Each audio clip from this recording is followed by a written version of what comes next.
آج ہمارے گھر میں عید کا سماں تھا۔ میرا باپ جیل سے چھوٹ کر آ رہا تھا اور میری دادی نے اپنے بیٹے کی پسند کے تمام کھانے بنوائے تھے اور وہ بڑی خوشی سے اپنے بیٹے اور میرے باپ کا انتظار کر رہی تھی، جبکہ میں تو بس یہ سوچ کر حیران ہو رہی تھی کہ 15 سال اتنی جلدی کیسے گزر سکتے ہیں۔ 15 سال پہلے میرے باپ کو پولیس پکڑ کر لے گئی تھی اور بالآخر آج اتنے سالوں کے بعد ان کو رہائی مل گئی تھی۔ میں تب 5 سال کی تھی اور مجھے جب بچپن میں اپنے باپ کے ساتھ کی ضرورت تھی تب وہ نہیں تھے، تو اب وہ جیل سے چھوٹتے یا نہ چھوٹتے، یہاں آتے یا نہ آتے، مجھے اس بات سے کوئی فرق نہیں پڑتا تھا۔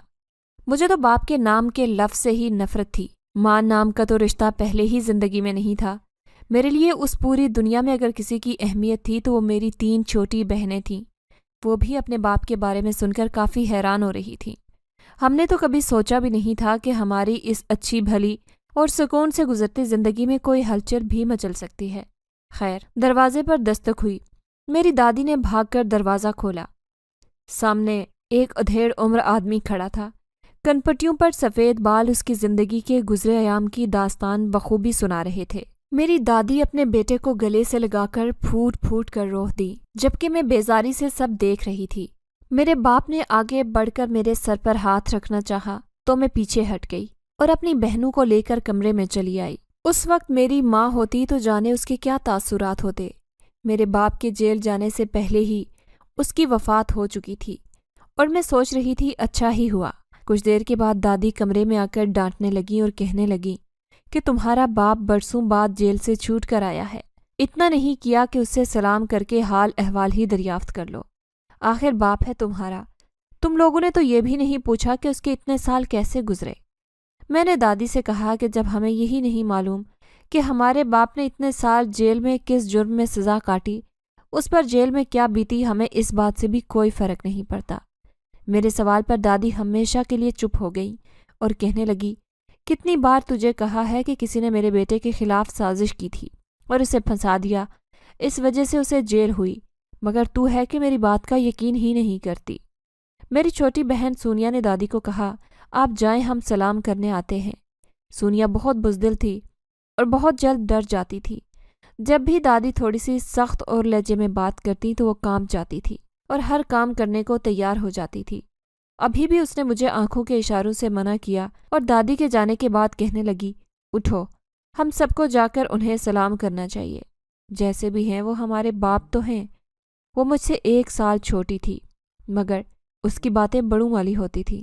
میں جانا تو نہیں چاہتی تھی مگر اس کے اصرار پر چلی گئی۔ میرا نام زویا ہے۔ میں اپنے ماں باپ کی پہلی بیٹی تھی اور پہلی اولاد ہونے کا جو پروٹوکول ملتا ہے وہ مجھے بالکل نہ مل سکا۔ میری ماں ہر وقت اپنے مسلوں میں کھوئی رہتی اور باپ کو تو کبھی میں نے گھر پر ٹکتے دیکھا ہی نہیں تھا۔ پھر میرے پیدا ہونے کے 1 سال بعد ہی سونیا بھی اس دنیا میں آ گئی تو میری ماں کے مسئلے مسائل اور کام پہلے سے زیادہ بڑھ گئے۔ مجھے اس سے زیادہ اور کچھ بھی معلوم نہیں تھا کہ ہمارے بچپن میں ہی ہماری ماں فوت ہو گئی اور پھر باپ کو کسی جرم میں پولیس گرفتار کر کے لے گئی۔ اس کے بعد دادی نے ہماری پرورش اور ہم بہنوں کو پال پوس کر بڑا کیا۔ دادی ہم بہنوں کو بالکل پسند نہیں کرتی تھی، مگر پھر بھی جانے کیوں برداشت کر رہی تھی۔ وہ ہر وقت بس ہمیں یہی جتاتی رہتی کہ ہم ان کے بہنوں پر بہت احسانات ہیں کہ اس نے ہمیں پال پوس کر بڑا کیا۔ میں نے پرائیویٹ BA پارٹ 2 کے پیپرز دیے تھے، جبکہ مجھ سے چھوٹی سونیا نے اس سال میں ہی BA میں ایڈمیشن لینا تھا اور سب سے چھوٹی 2 بہنیں میٹرک میں تھیں۔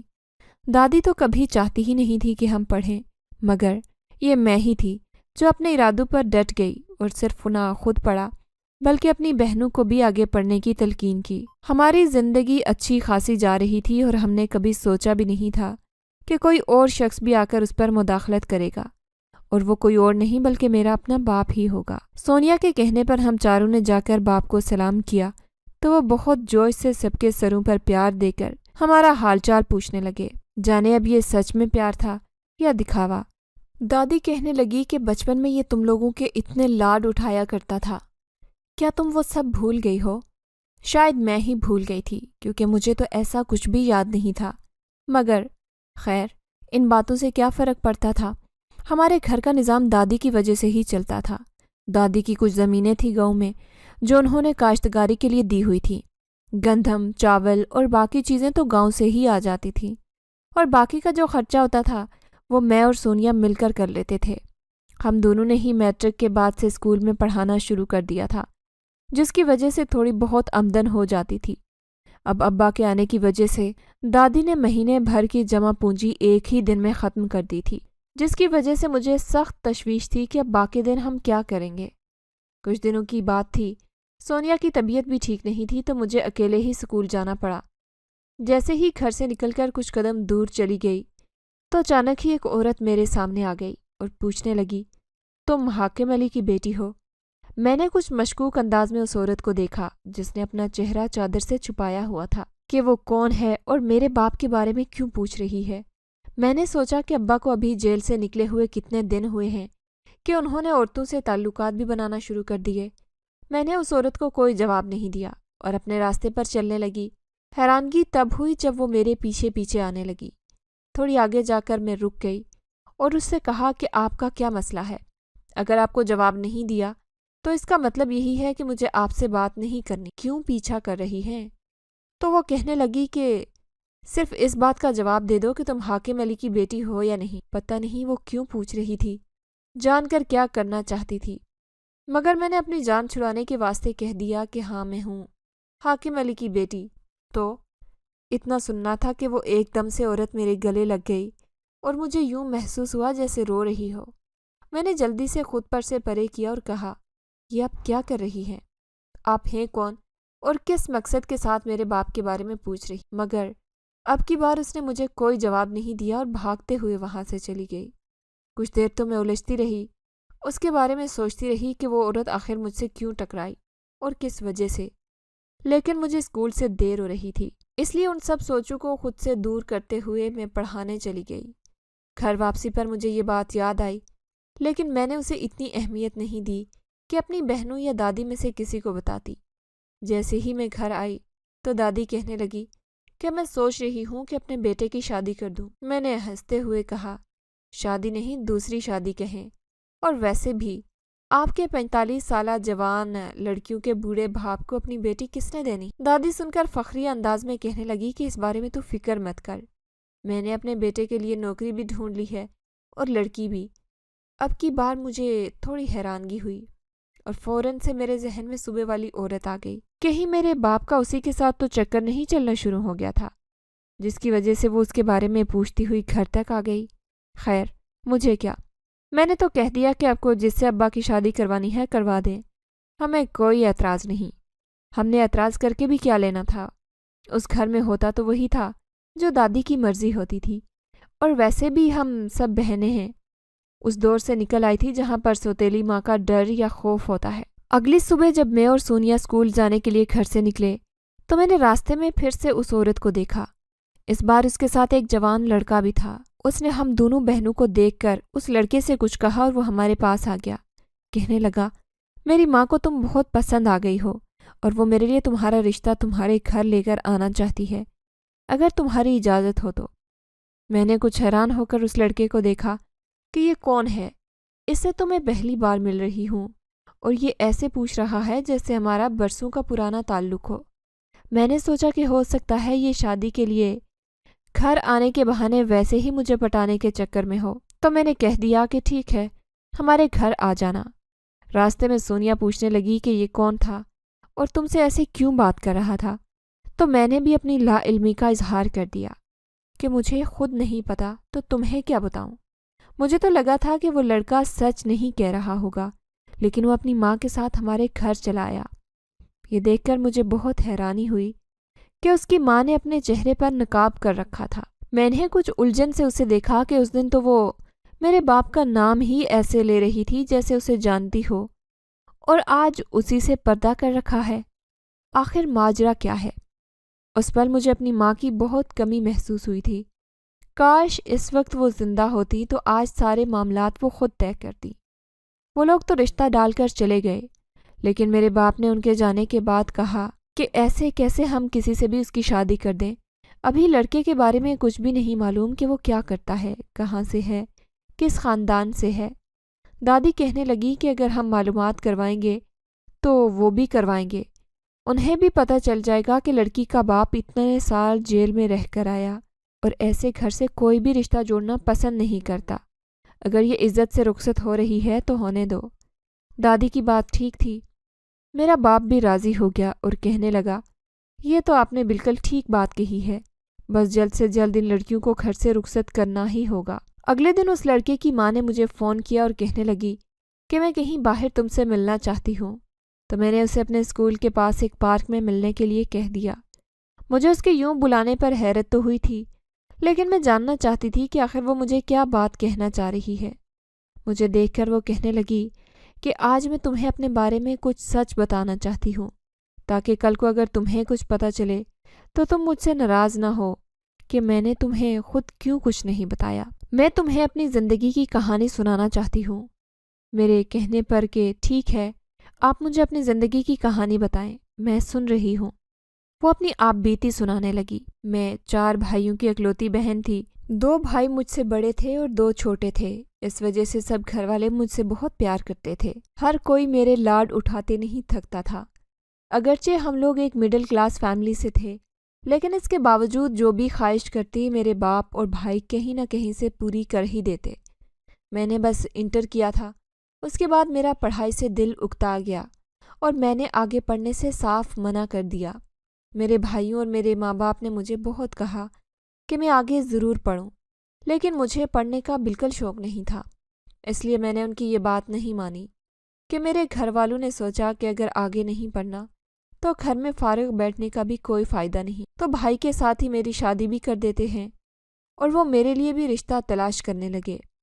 مڈل کلاس والوں کے لیے رشتے تو ویسے ہی آتے ہیں کہ جیسے ہم خود ہوتے ہیں۔ میرے لیے ایک رشتہ آیا، لڑکے کی ماں، اور وہ صرف وہی گھر میں ہوتے تھے، باقی اس کے بہن بھائیوں کی شادی ہو چکی تھی اور وہ سب اپنے گھروں میں خوش باش الگ رہتے تھے۔ لڑکے کی اپنی دکان تھی اور اچھی خاصی آمدن تھی، گھر بار بھی اپنا تھا۔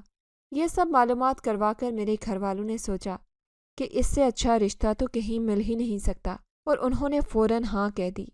لڑکے کی عمر مجھ سے 8 سال بڑی تھی، لیکن میرے گھر والوں نے یہ فرق نظر انداز کر دیا اور بہت جلد میری شادی کر دی۔ شادی ہو کر جب میں اپنے سسرال آئی تو پتہ چلا کہ جو کچھ مجھے بتایا جاتا ہے وہ تو بالکل ہی الگ ہوتا ہے، اور بعد میں جو حقیقت کھلتی ہے تو وہ کچھ اور ہی نکلتی ہے۔ اگرچہ میرے شوہر کی دکان تھی، لیکن وہ جاتا بھی تھا اور کبھی نہیں، اس کی اپنی مرضی ہوتی تھی۔ وہ مجھ پر بہت پابندیاں لگاتا تھا کہ میں اپنے بھائیوں کے گھر نہ جاؤں، یہ نہ کروں، وہ نہ کروں۔ میں تو ویسے بھی اس سے کم عمر تھی، اس سے دب کر رہنے لگی۔ اس کی زیادتی اپنے گھر میں نہیں بتاتی کہ لوگ پریشان نہ ہوں۔ میں ہمیشہ اپنے گھر والوں سے یہی کہتی کہ میں بہت خوش ہوں۔ شادی کے 1 سال بعد مجھے اولاد کی خوشخبری ملی اور میری پہلی بیٹی پیدا ہوئی، لیکن میں نے نوٹ کیا کہ میری ساس اور میرے شوہر کا منہ بن گیا ہے۔ میرے اندازے پر مجھے یہ اندازہ ہوا کہ شاید وہ بیٹے کی آس لگائے ہوئے تھے۔ میں نے سوچا کہ کوئی بات نہیں، اگلی بار انشاءاللہ بیٹا پیدا ہوگا۔ جب دوسری بار میں حمل سے ہوئی تو اس بار میری ساس نے دبے لفظوں میں کہہ دیا کہ اس بار تو بیٹا ہی پیدا ہونا چاہیے، لیکن خدا کو تو کچھ اور ہی منظور تھا۔ دوسری بھی میری بیٹی ہی پیدا ہوئی۔ میں ہی دن بھر اپنی بیٹی کو سنبھالتے اور گھر کے کاموں میں مگن رہتی۔ میرا شوہر ان کو ہاتھ نہ لگاتا، اور نہ ہی میری ساس، میرے بھائی بھابھی آتے اور میری بیٹیوں سے اور مجھ سے بہت پیار کرتے۔ میں نے کبھی احساس ہی نہیں ہونے دیا کہ میں اس گھر میں کتنی مشکل سے وقت کاٹ رہی۔ تیسری بار میں امید سے ہوئی تو بہت پریشان تھی۔ جیسے جیسے میری ڈیلیوری کے دن قریب آ رہے تھے، مجھے ہر وقت یہی ٹینشن کھائی جاتی کہ اس بار بھی بیٹے کی بجائے بیٹی پیدا ہو گئی تو میں کیا کروں گی۔ میری ساس اور شوہر کا رویہ تو پہلے سے زیادہ خراب رہنے لگا۔ اگر اس بار بیٹا پیدا نہ ہوا تو شاید میرا شوہر مجھے گھر سے ہی نکال دے۔ اس نے تو مجھے صاف کہہ دیا تھا کہ اس بار تو مجھے بیٹا ہی چاہیے۔ میں نے تو اسی ڈر اور خوف کے مارے الٹرا ساؤنڈ بھی نہیں کروایا اور ڈاکٹر سے کہہ دیا کہ آپ مجھے کچھ نہ بتائیں، بس سارا وقت دعائیں ہی کرتی رہتی تھی کہ اس بار بیٹا ہو جائے۔ مقررہ وقت پر میں اور میری ساس ہسپتال گئے تو ایک بار پھر سے مجھے کہہ دیا گیا کہ یاد رکھ، اگر اس بار بیٹا پیدا نہ ہوا تو میں تیرا گھر بچانے کی کوئی ذمہ داری نہیں لے سکتی۔ میرا آپریشن ہوا تو مجھے کچھ ہوش نہیں تھا۔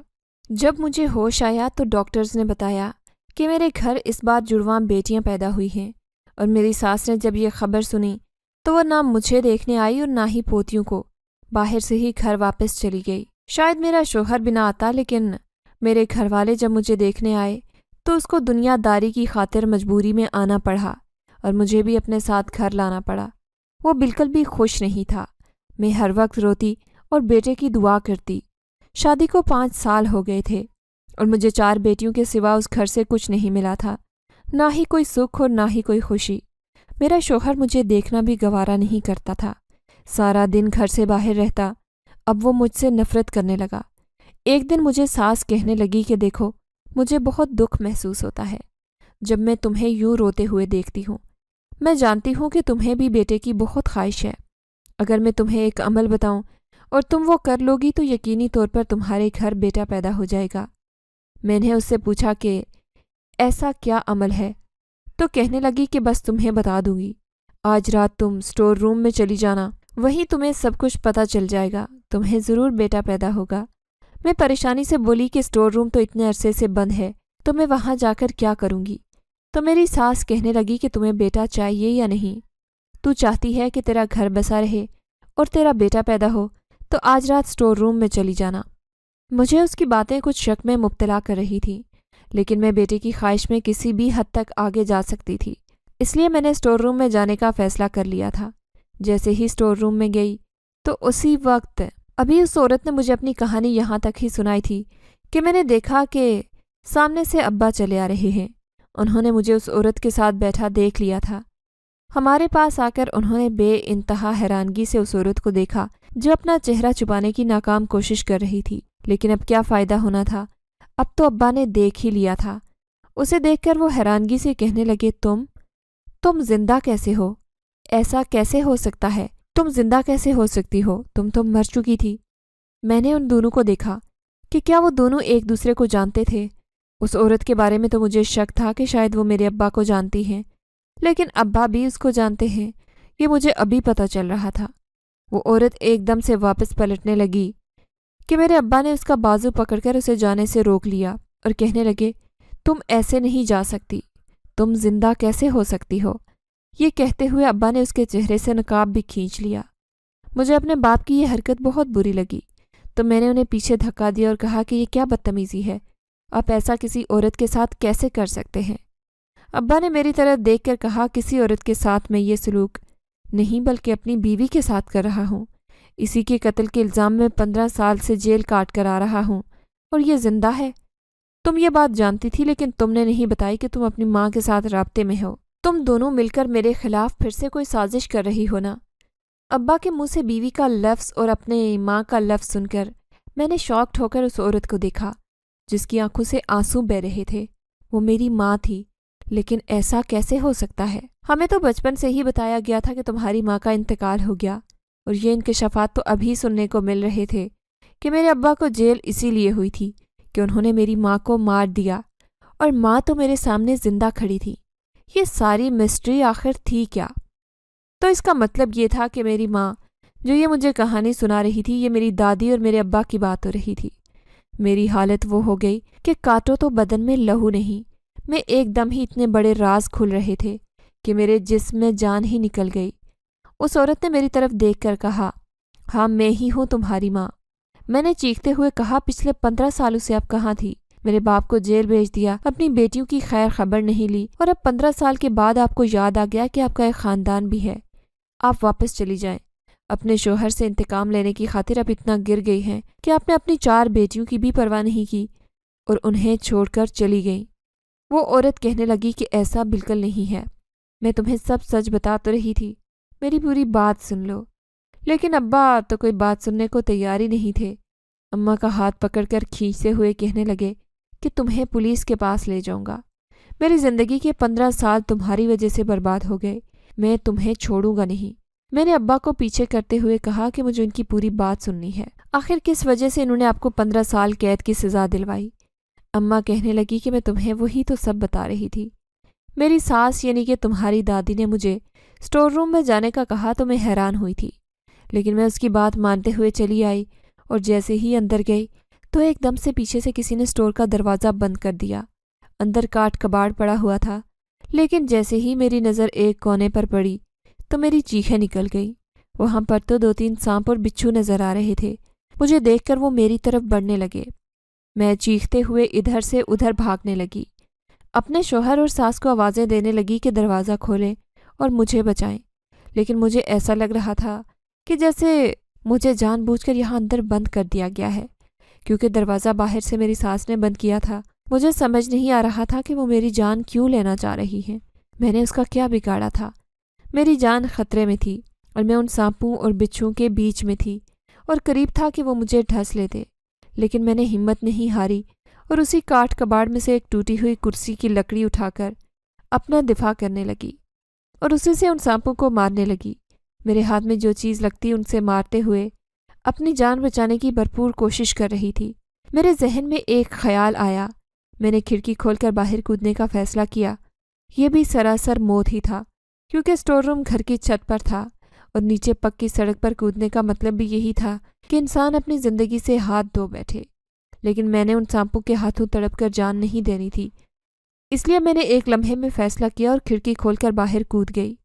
سب لوگ اکٹھے ہو گئے۔ میرے سر سے بہت خون بہہ رہا تھا۔ میں نے بے ہوش ہونے سے پہلے کاغذ پر مشکل سے لکھ دیا کہ میں مر گئی تو میری موت کے ذمہ دار میرے سسرال والے ہوں گے، اور پھر میں بے ہوش ہو گئی۔ تم جانتی ہو کہ میں کب ہوش میں آئی ہوں؟ کچھ دن پہلے۔ پورے 15 سال میں کوما میں رہی ہوں۔ مجھے اپنی خبر نہیں تھی تو تم لوگوں کی کیسے ہوتی؟ ہوش میں آتے ہی اپنی بیٹیوں کو گھر لانے کا سوچا، اس لیے میں تم سے ملی کہ سچ بتا سکوں۔ اماں نے ابا کی طرف دیکھتے ہوئے غراتے ہوئے کہا، تم کیا سمجھتے تھے کہ میرے خلاف تمہاری ماں اور تم نے جو پلاننگ کی تھی، میری جان لینے کی جو کوشش کی تھی، میرے بھائی تمہیں بخش دیتے؟ میں جب ہوش میں آئی تو انہوں نے مجھے بتایا کہ تمہیں میری جان لینے کے الزام میں جیل ہو گئی۔ یہ بھی بتایا کہ کچھ دن پہلے ہی تم جیل سے رہا ہوئے ہو۔ تو مجھے اپنی بیٹیوں کی بہت فکر ہوئی۔